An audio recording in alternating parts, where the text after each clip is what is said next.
ఇప్పుడు రాజకీయాల్లో సరే అందరూ కాకపోయినా కొందరైనా ఇలాగా మరీ ముఖ్యంగా వైసీపీ లాంటి పార్టీలో ఉండే నాయకులు ఎవరైతే ఉంటారో వాళ్ళు మనకు తెలిసిందే శాండ్ కానివ్వండి, ఇసుక కానీ, కల్తీ లిక్కర్ కానివ్వండి, మైనింగ్, ఇంకా నీళ్లు, ఇలా అన్నిట్లోనూ దోచుకుంటారు అలాంటి నాయకులు ఈ పార్టీలో ఉన్నప్పటికీ.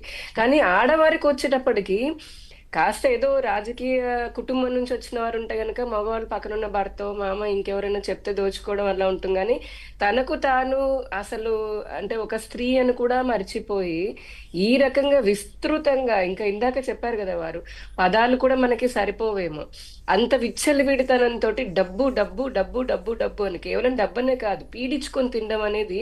ఎందుకంటే నేను కూడా గుంటూరు జిల్లా నుంచే కాబట్టి ఆవిడ విడుదల రజనీ గారి చరిత్ర కథలు, ఆవిడ చేసినటువంటి అవినీతి కథలు, ఇంకా రకరకాల కథలు మాకు పొద్దున లేస్తే ఇవే వినిపించేవి. ఎలా అంటే చిన్న స్థాయి రైతుల దగ్గర నుంచి పెద్ద స్థాయి వ్యాపారస్తుల వరకు కూడా అదే పనిగా దోచుకోవడం అనమాట. ఆవిడ చిలకలూరుపేట ఎమ్మెల్యేగా ఉన్నప్పుడు కానీ, ఆ తర్వాత వైద్య శాఖ మంత్రిలాగా ఉన్నప్పుడు కూడా, గుంటూరు ఆవిడ చిలకలూరుపేటలో ఎమ్మెల్యే లాగా ఉన్నప్పుడు ఒక బీభత్సము, ఎప్పుడైతే మంత్రిలాగా మారిన తర్వాత గుంటూరు నగరానికి వచ్చిన తర్వాత అది ఇంకొక రకమైన బీభత్సము. ఎంత దారుణంగా అంటే చిన్న చిన్న వ్యాపారస్తుల దగ్గర నుంచి, చిన్న చిన్న కొట్లు ఉంటాయి కదా, అంటే షాప్స్, అలాంటి వాళ్ళ దగ్గర నుంచి కూడా డైలీ వసూలు చేసుకుంటూ ఉండేది ఆమె. ఇక మనం ఇప్పుడు ఏదైతే ఏసీబీ కేసు బయటకు వచ్చిందంటే, ఏసీబీ వాళ్ళు ఛార్జ్ షీట్ ఫైల్ చేస్తున్నారో, ఆ జాషువా ఇక్కడ మనం ముఖ్యంగా ప్రస్తావించుకోవాల్సింది, రాజకీయ నాయకులకు వత్తాసు పలకడమే కాదు, వారి అవినీతిలో డైరెక్ట్ గా భాగస్వాములు అవ్వడం అనేది ఈ మధ్య వైసీపీ కాలంలోనే మనం చూసాము.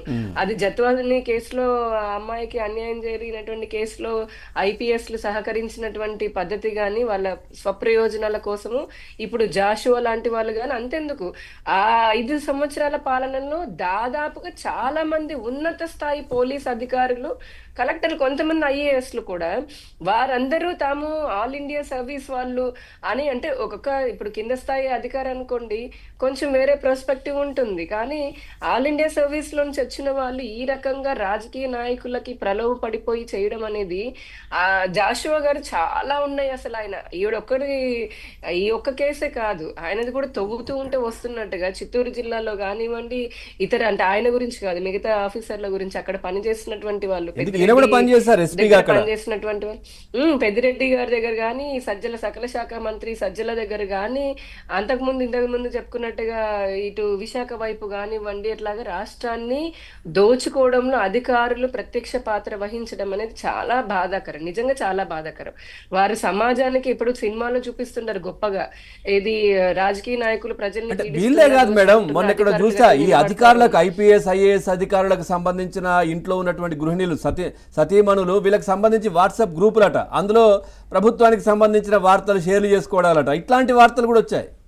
నేను ఒకటి చెప్తానండి, కలెక్టర్ లాగా ఒక జిల్లాకు ఉన్నటువంటి వ్యక్తి, పేరు నాకు చెప్పదలుచుకోలేదు కానీ, ఆయన భార్య అత్తగారి పెత్తనమే. అంటే అదే చెప్తున్నా, రాజకీయ నాయకులు ఇందాక చెప్పారు కదా తాడేపల్లి రాణి గారు అని చెప్పని, రాణి అని అనడం కూడా రాణుల పరువు తీసినట్టు అవుతుందండి. మనము వీళ్ళేంటంటే నీచపు రాణులు, అంటే దోచుకునే రాణులు అనమాట. రాణి కూడా ఆనందించుకోవట్లేదు అట్లాంటి మనుషులు. ఇక్కడ ఆఫీసర్లు మీరు చూడండి, పోలీస్ ఆఫీసర్లు కానీ, కొంతమంది ఐఏఎస్లు వాళ్ళు కానీ, వాళ్ళ భార్యలు లేదా వాళ్ళ ఇళ్లలో ఉన్నటువంటి అత్తగారులు నేను ప్రత్యక్షంగా చూశాను. అక్కడ చెప్పుకునేవారు ఆ జిల్లాలో, ఏది కప్పం ఈవిడ కట్టాలి అనేది, కలెక్టర్ గారి భార్య కట్టాలి అనేసి. ఆ రకంగా అధికారులు తయారవడం అనేది నిజంగా చాలా దురదృష్టకరము, సమాజానికి ఏ మాత్రము మంచిది కాదు. ఇకపోతే మనము వైసీపీ దీనికి సంబంధించి చూస్తే గనక, కేవలము విడుదల రజనీ అండి, మనం పెట్టారు మీ టైటిల్లోనే రోజా, ఇక రోజా గురించి అయితే ఆడుదాం ఆంధ్ర అని చెప్పని ఇంకా ఆవిడ చేసింది. ఇప్పుడు మా ప్రభుత్వం ఆడుకుంటుంది, ఎందుకంటే వాళ్ళు తప్పులు చేశారు కాబట్టి. ఇదే కృష్ణా జిల్లాకి, మనకి గుంటూరు జిల్లాకి సంబంధించి లేళ్ళ అప్పిరెడ్డి, ఆయన కూడా అంతే కదా. మొన్నటి వరకు ఆఖరికి ఇప్పుడు మా కూటమి ప్రభుత్వం ఏర్పడిన తర్వాత కూడా లారీ అసోసియేషన్ పేరిట ఆ లారీ ఓనర్లని చాలా హింసలు పెడుతున్నారు. అప్పుడు అసోసియేషన్ల పేరిట ఇబ్బంది పెట్టి లారీ యజమానులను ఎంతో ఇబ్బంది పెట్టేవాళ్ళు. అలాగే నరసరావుపేట మాజీ ఎమ్మెల్యే ఆయన శ్రీనివాస్ అని ఉంటాడు కదా, గోపిరెడ్డి శ్రీనివాస్, ఆయన పైన కూడా ఎస్పీ మల్లికా గారికి ఆయన కంప్లైంట్ ఇచ్చారు కదా, ఒక రియల్ ఎస్టేట్ యజమాని. ఇది ఇప్పారెడ్డి ధనారెడ్డి అనుకుంటా, ఇప్పల ధనారెడ్డి అనే అతను 2.5 కోట్ల రూపాయలు తీసుకున్నాడు. అలానే ఈ మాజీ ఎమ్మెల్యే ఎవరైతే గోపిరెడ్డి శ్రీనివాస్ అని ఉన్నాడో అతనికి ఒకసారి 50 లక్షలు, ఇంకొకసారి 25 లక్షలు ఇచ్చారని, మధ్యవర్తులకి మళ్ళీ ఇంకొక చెరో 10 లక్షలు 10 లక్షలు అలాగే ఇచ్చుకున్నాము అని చెప్పని ఈ రకంగా ఒకటిగా వల్లభనేని వంశీని చూసాం కదా. అట్లాగే నెల్లూరులో ఆ అనిల్ కుమార్ యాదవ్ మాజీ మంత్రి, ఆయన అంకుల్ ఎవరైతే అవుతాడో రూప్ కుమార్, మావయ్యనో బాబాయ్ ఎవరో అవుతాడు ఆయన రూప్ కుమార్ అనే అతను, వీరందరూ కూడా ఎలా క్వాడ్స్ ని, అక్కడ ఉన్నటువంటి క్వాడ్స్ కానీ, ఇక మనకి ఇటువైపు వస్తే కనుక ప్రకాశం జిల్లాలో మీరు చూస్తే, ప్రకాశం జిల్లాలో కూడా వైసీపీ నేత 15 కోట్ల రూపాయలు ఇలానే బెదిరించి తీసుకున్నాడు కదా. అంతెందుకు ఇప్పుడున్నటువంటి గొట్టిపాటి రవి గారిని, ఆయనని ఎంత ఇబ్బందులు పెట్టారు ఇదే మైనింగ్ లో తప్పుడు కేసులు పెట్టి. వీళ్ళు ఏంటంటే, ఇంకోటి విడుదల రజని గురించి చెప్పాలంటే, కనీసము స్త్రీత్వం అంటే ఆ తత్వం కూడా లేనటువంటిదండి. వైద్య ఆరోగ్య శాఖ మంత్రి లాగా ఉన్నప్పుడు గుంటూరు జీజీహెచ్ లో కల్తీ వాటర్ అంటే డ్రైనేజ్ వాటర్ కలిసి చాలా మంది ఆసుపత్రి పాలై కొంతమంది మరణిస్తే కూడా చూడ్డానికి కూడా సరిగా వెళ్ళి సరైన చర్యలు తీసుకోవాలి. మళ్ళీ గుంటూరు పక్కన 2 కిలోమీటర్ల దూరంలో ఉంటుంది గుంటూరుని ఆసుపత్రికి ఆ ఉండే ఇల్లు కూడా. ఆమెని గెరవ చేశారు కదా, ప్రజలు రానివ్వలేదు కదా. హాస్పిటల్లోనే ఎంత గొడవ జరిగింది అంటే కేవలం అదే మెడికల్ ఎక్విప్మెంట్ దగ్గర నుంచి ఇంకా చాలా ఉన్నాయి, వస్తాయి. ఇది ఆరంభం మాత్రమే. వీళ్ళు ఆ అత్యంత దారుణంగా, నేను కొన్ని పదాలు నిజంగా చెప్పడానికి ఇబ్బంది పడి ఆగిపోతున్నాను. కానీ ఇందా మీరు ఒకడు అన్నారు, ఎందుకు అంత ఇంట్రెస్ట్ ఆవిడకి పైన అనేసి అని అన్నారు పవన్ గారు.